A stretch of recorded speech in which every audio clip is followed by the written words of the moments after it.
ጤና ይስጥልን ተመልካች አድማጮቻችን እንደምን ከረማችሁ እንዴት ናችሁ? አሁን እንግዲህ ተመልሰን መጥተናል በሁለተኛ ሲዝን። አሁን እንደምታዩት እንግዲህ የጥብስ አሰራር ነው።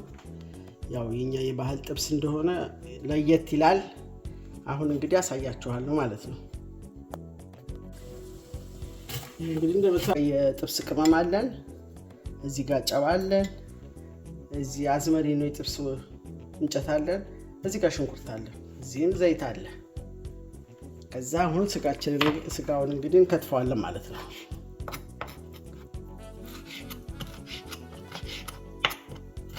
አሁን እንግዲህ እንደኛ ራሳችን እንደ ስጋው አይነት ብንፈልግ በትንንሹ ብንፈልግ በትልልቁ አሳምረን እንከትፈዋለን ማለት ነው። እንዲህ ከረሜላ ቁርጥ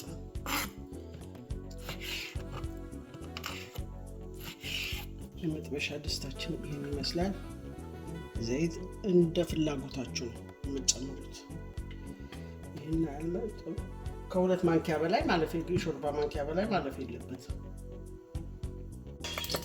እሺ እንግዲህ እንደምታዩት ስጋውን ከትፈናል። መጥበሻችንን ሞቋል። መጀመሪያ ይሄን እንደዚህ ከታለን።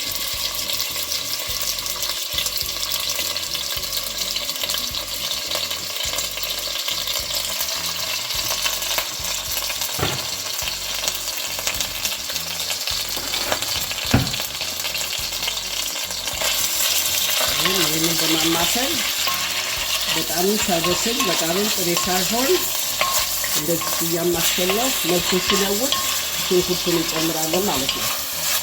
ምክንያቱም የሚጠበስ ስጋ መዓዛውን ይዞት እንዳይሄድ።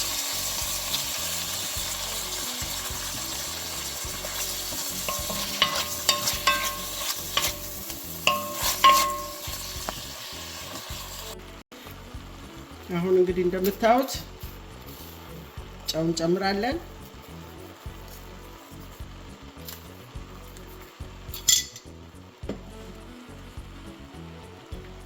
ከዛ ቅመሙን እንጨምራለን። ምክንያቱም ቅመሙ መብሰል አለበት የቃናው እንዳይታወቅ።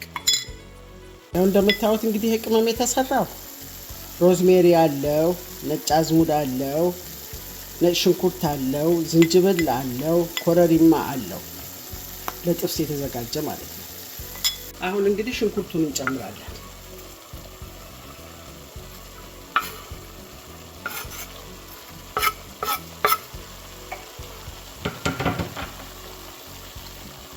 ከዛ እናዋህዳለን ማለት ነው። አሁን እንዲህ በማዋሃድ በቃ ይጠፋል። ውሃውን እስከሚመጥ ድረስ እንጠብሰዋለን።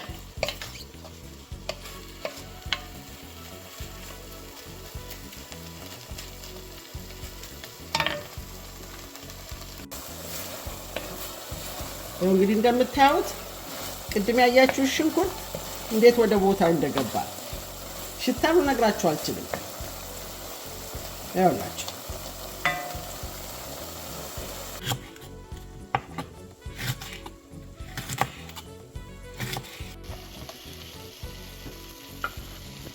ያው እንደምታዩት እንግዲህ አሁን ቃሪያው ገባ ማለት ነው።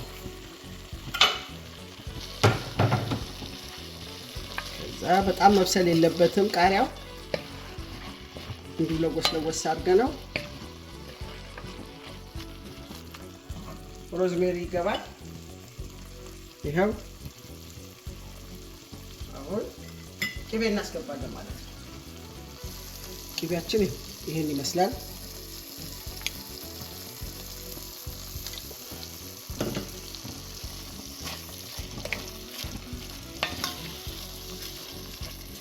ይሄው እንግዲህ መቼም በእንትኑ እንደሚሸታችሁ እርግጠኛ ነኝ። ባታገኙትም ይሄን ይመስላል ማለት ነው ጥብሳችን። እንደምታዩት እቺ የጤፍ እንጀራችን ናት።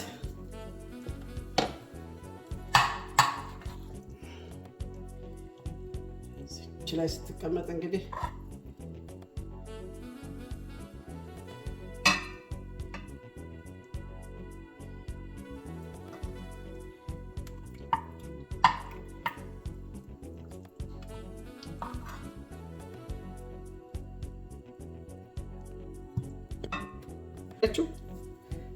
እንዴት እንደሚያምር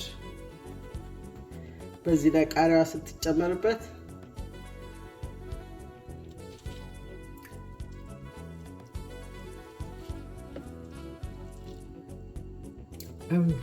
መሞቴን የሚያስበላው